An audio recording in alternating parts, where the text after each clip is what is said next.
Hello everyone. इस video में आज हम जेईई एडवांस 2015 के पेपर 1 का सेक्शन 1 का क्वेश्चन नंबर 1 डिस्कस करेंगे। तो इस क्वेश्चन में ये कहा गया है कि a Young's double slit interference arrangement with slits S1 and S2 is immersed in water, और वाटर का हमें रिफ्रैक्टिव इंडेक्स दिया है 4/3। मतलब ये जो सिस्टम है, ये दो स्लिट्स हैं S1 और S2, जिनके बीच की डिस्टेंस आपको 2D दे रखी है, D और D। 2D is the separation between slits, और ये इस तरीके से पानी में डुबोया गया है कि इसके जो बीच की मतलब D जो डिस्टेंस है वो पानी के अंदर है, और जो D डिस्टेंस है वो पानी के बाहर है, यानी कि एयर में है और आधा ये वाटर में है। मतलब S2 आधी, ये जो इनके बीच की आधी डिस्टेंस वाटर के अंदर है, आधी बाहर है। तो अब emerged in water as shown in the figure, the positions of maxima on the surface of water are given by. अब ये जो पॉइंट है, मान लो यहाँ पे P पॉइंट है ये, तो इस P पॉइंट पे जो फ्रिंज बनती है, जब लाइट यहाँ से आएगी इंटरफेरेंस होगा, और यहाँ पर जो मैक्सिमा बनेगा उसकी कंडीशन हमको ये दी गई है, x² बराबर, x is the distance between P and this slits. तो मतलब यहाँ से नहीं लेना, तो x बराबर P² m² λ² माइनस d²। यहाँ m क्या इंटीजर है, लैम्डा वेवलेंथ है लाइट की, और जो P है उसकी हमें वैल्यू निकालनी है, और d जो है ये डिस्टेंस है। ठीक है, तो ये मैक्सिमा की कंडीशन हमें दे दी है। तो पूछा है द वैल्यू ऑफ P। तो अब इस क्वेश्चन में आपको ये तो पता होगा कि जब मैक्सिमा के लिए जो कंडीशन होती है यंग्स डबल स्लिट एक्सपेरिमेंट में, वो ये होती है कि जो पाथ डिफरेंस है, मतलब यहाँ से जो लाइट की वेव जाएगी S2 से जो जाएगी और S1 से जो जाएगी, उन दोनों के बीच में कुछ पाथ का डिफरेंस होगा। मतलब ये जितनी डिस्टेंस चलेगी या ये जितनी डिस्टेंस चलेगी, इन दोनों का जो डिस्टेंस का जो सब्ट्रैक्शन है वो कुछ वैल्यू होगा। मतलब अगर इक्वल हुआ ये दोनों तो 0 हो जाएगा, तो पाथ डिफरेंस 0 हो जाएगा। लेकिन ये जो चलेगी, ये जो डिस्टेंस चलेगी, इसकी डिस्टेंस एक की किसी की ज़्यादा या कम होगी। तो अगर वो जो पाथ का जो डिफरेंस है रास्ते का, इसने जो रास्ता चला S2P, इसने चला S1P, तो ये जो S2P माइनस S1P है या S1P माइनस S2P है, वो हम अभी देखेंगे। तो उसमें क्या होगा कि ये जो पाथ डिफरेंस है वो लैम्डा का इंटीजर मल्टीपल होना चाहिए। मतलब m यहाँ पे इन्होंने इंटीजर बोला है, m इज एन इंटीजर, तो ये जो m लैम्डा जो होना चाहिए मैक्सिमा के लिए। ठीक है, तो और मिनिमा के लिए क्या होता है, λ/2 का ऑड इंटीजर होता है, मतलब ये होता है ना n-½ टाइम्स लैम्डा, ये मिनिमा के लिए होता है। तो अब क्या होगा कि जो मैक्सिमा की जो कंडीशन है वो हमें निकालनी है इस क्वेश्चन में।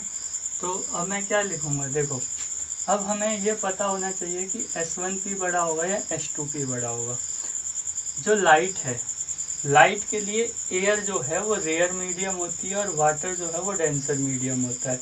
लेकिन जो रेयर और डेंसर मीडियम का हम कैसे पता लगाते हैं, रेयर और डेंसर मीडियम का पता लगाने का तरीका है कि जो स्पीड ऑफ लाइट, स्पीड है उस चीज़ की, जैसे हम साउंड की बात करें तो स्पीड ऑफ साउंड, अगर लाइट की बात करें तो स्पीड ऑफ लाइट। तो अगर ये किसी मीडियम में कम हो जाती है, तो जिसमें कम हो जाती है वो डेंसर मीडियम होता है, और जिसमें ज़्यादा होती है वो रेयर मीडियम होता है। तो अब आपको पता है कि जो लाइट जब एयर से वाटर में जाती है तो V बराबर C/N होता है। N is the refractive index of water, तो N इज़ ग्रेटर देन 1, है ना। तो जो होता है V is less than C हो जाता है। तो जो एयर में या वैक्यूम में जो उसकी स्पीड थी लाइट की, वो क्या हो गई, कम हो गई जब किसी मीडियम में गई। तो जिस मीडियम में कम हो गई वो डेंसर मीडियम। लेकिन ये केस साउंड के लिए अप्लाई नहीं होता है। तो साउंड में क्या होता है, सॉलिड्स में सबसे ज़्यादा होती है v, मतलब सॉलिड में सबसे ज़्यादा होती है, फिर लिक्विड में और फिर गैसेज में। तो अब अगर गैस अगर एयर से वाटर में जाएगी तो उसकी स्पीड बढ़ जाएगी, और अगर बढ़ जाएगी तो क्या होगा, वाटर रेयर मीडियम होगा और एयर डेंसर मीडियम होगी।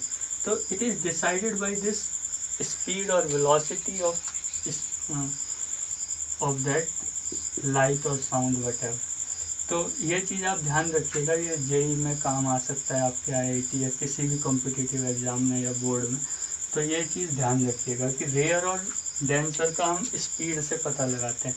अब यहाँ पे कम हो रही है स्पीड, ठीक है, H2P will be greater than S1P। ये मैं क्यों कह रहा हूँ, इसलिए कह रहा हूँ क्योंकि देखो यहाँ पे डिस्टेंस तो ये इतनी दिख रही है हमें, लेकिन जब यहाँ से यहाँ तक वो जाएगी तो क्या होगा कि इसकी स्पीड कम हो गई, ठीक है, धीरे धीरे जाएगी तो देर लगाएगी पहुँचने में। और ये क्या है, ये जल्दी से पहुँच जाएगी क्योंकि एयर से आ रही है, ठीक है।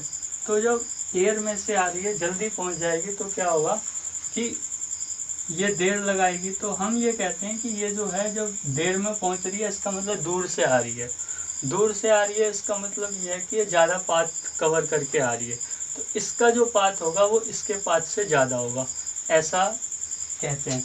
क्योंकि ये कम स्पीड से जाएगी और ये ज़्यादा स्पीड से जाएगी, तो ज़्यादा स्पीड से जल्दी पहुंच जाएगी और ये देर में पहुंचेगी। इसलिए हम कहते हैं कि जो भाई देर से कोई मेहमान भी आता है घर में तो काफ़ी टाइम लगा दिया मान लो आने में, तो ये कहा जा सकता है कि वो ज़्यादा डिस्टेंस कवर करके आ रहा है, ठीक है, दूर से आ रहा है मतलब। तो H2P माइनस S1P, आपको समझ आ गया ना। मैं S1P में से H2P क्यों नहीं घटा रहा हूँ, इसलिए नहीं घटा रहा हूँ क्योंकि ये पाथ लेंथ बड़ा होगा S1P से। बड़ा क्यों होगा, क्योंकि ये देर में पहुँचेगा यानी कि ज़्यादा डिस्टेंस कवर करके आएगा, ऐसा माना जाता है। तो बराबर क्या होना चाहिए, m lambda. This is the condition for maxima, ठीक है। मैक्सिमा तभी बनेगा जब ये जो चीज़ है ये m लैम्डा के बराबर होगी। m इज एन इंटीजर, ठीक है, m जो है वो इंटीजर है, इंटीजर। तो अब देखो, अब जो इसके बीच में जो हम पाथ लेंथ निकालते हैं वो पाथ लेंथ कैसे निकाली जाती है। पाथ लेंथ निकालने का तरीका होता है कि जिस मीडियम से वो आ रही है, ठीक है, उसका रिफ्रैक्टिव इंडेक्स गुणा वो डिस्टेंस, ठीक है। तो ये डिस्टेंस कितनी है, देखो ये x है, ये d है, तो ये क्या हो गई √d² प्लस x², ये भी हो गई √d² प्लस x², ठीक है। लेकिन ये जो H2P जो होगा, ये H2P माइनस S1P मैं लिख रहा हूँ, तो देखो n कितना 4/3, तो ये जो होगा ये होगा n times √d² plus x² minus ये जो है ये एयर का रिफ्रैक्टिव इंडेक्स। एयर का रिफ्रैक्टिव इंडेक्स 1 होता है, इसमें दे रखा है, हाँ दे रखा है। तो यानी कि तो यहाँ पर क्या हो गया, n माइनस S1P क्या हो जाएगा 1 इंटू √d² माइनस x²। तो ये क्या है, पाथ लेंथ है ये, ठीक है, पाथ लेंथ निकालने का यही फार्मूला होता है।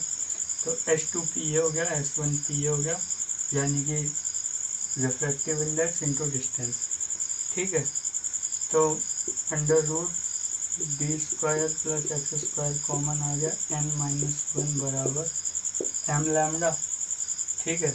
तो जब m लैम्डा हो जाएगा तो n की वैल्यू क्या है 4/3, तो यहाँ पे 4/3, तो जब 4/3 रख देंगे तो 4/3 में से 1 गया तो कितना बचेगा 1/3। तो इस पूरे की जगह मैं क्या कर देता हूँ 1/3, ठीक है।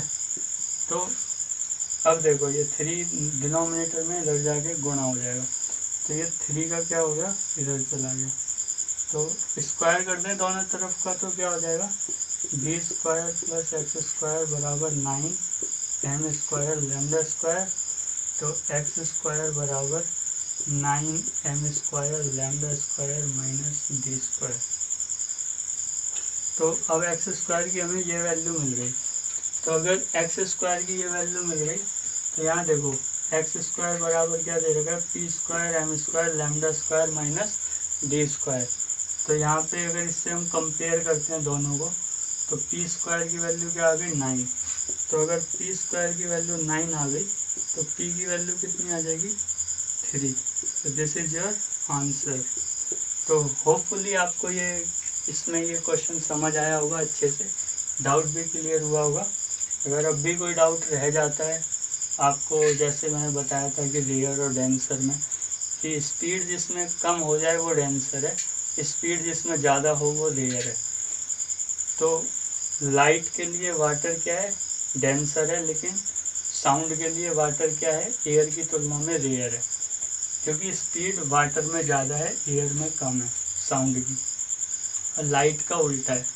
तो जो ये क्वेश्चन आपको समझ आ गया होगा। अब भी कोई डाउट रह गया तो कमेंट सेक्शन में बता दीजिएगा, मैं आपके डाउट क्लियर करने की पूरी कोशिश करूँगा। Thank you.